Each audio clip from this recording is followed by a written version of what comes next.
Gusto a David Saucedo, él es especialista en seguridad. David, muchísimas gracias por estos minutos de nueva cuenta para Reporte MN. ¿Qué tal? A ver, quiero saludarte a ti, la Victoria, a tus órdenes. David, de entrada, bueno, pues esta lamentable situación que se registra en Puebla, pero que desafortunadamente se suma ya a una larga lista de agresiones a personas que aparentemente iban a comprar o a vender su vehículo y se encuentran con ladrones. ¿Qué se sabe hasta el momento de este fenómeno? ¿Es nuevo? ¿Se está dando a través de redes sociales? ¿Cómo es que tienen esta información de las víctimas?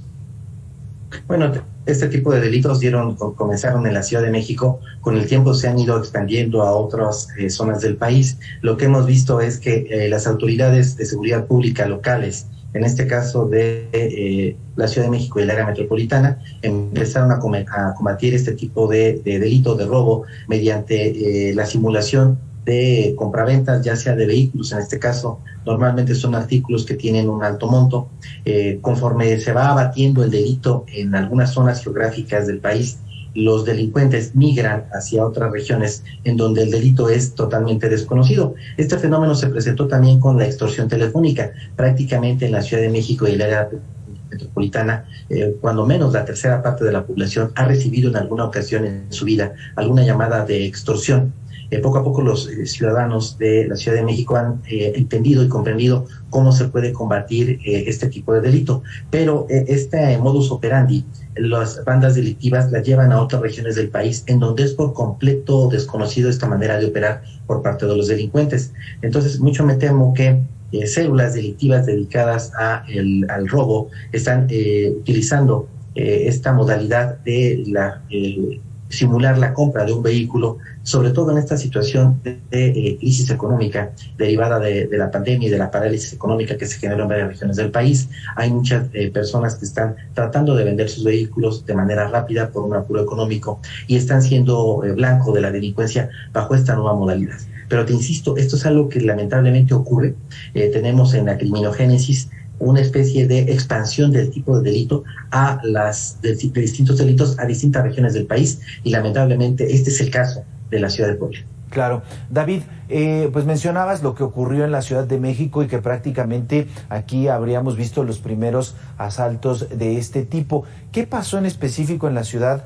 Si es que los habitantes recibieron estas alertas a través de las noticias, de cómo se estaban generando ahora estos robos en estas modalidades, o si hubo un trabajo de las autoridades para ir alejando, para ir sacando a estas bandas criminales. Fue un problema que se generó a raíz de que las agencias dedicadas a la compra-venta de vehículos empezaron a bajar los precios de compra de muchos vehículos automotores. Evidentemente el mercado tiene algunas estimaciones para la depreciación de vehículos, pero las agencias, aprovechando la situación de los vendedores, empezaron a bajar demasiado los precios y empezaron a surgir esta modalidad de venta directa entre propietario y comprador, sin un intermediario, que revisar el estado del vehículo, que entregar el vehículo usado con un nuevo seguro, es decir, en condiciones preferenciales, y que además inhibía la posibilidad de un robo. Pero esto se dio por una situación de mercado de las empresas dedicadas a la compra y venta de coches usados, que empezaron a bajar los costos, los costos de compra, los precios de compra, y las personas empezaron a utilizar medios como el periódico para poder ofertar sus vehículos. Pero en este mar de oferta de vehículos que se podían revisar en las páginas de los anuncios clasificados de distintos medios de circulación de la Ciudad de México y el área metropolitana,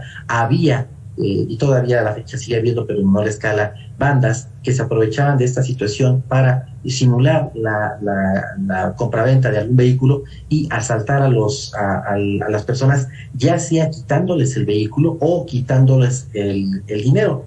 Se necesitó una campaña muy intensa de comunicación para que no se redujera lo más posible este tipo de transacciones comerciales sin que estuviera ninguna autoridad presente, sin que estuviera una agencia establecida para la compra-venta de vehículos. Tendrá que hacerse lo mismo en Puebla, hacer una campaña muy intensa de comunicación para ir reduciendo esta posibilidad de robos y asaltos.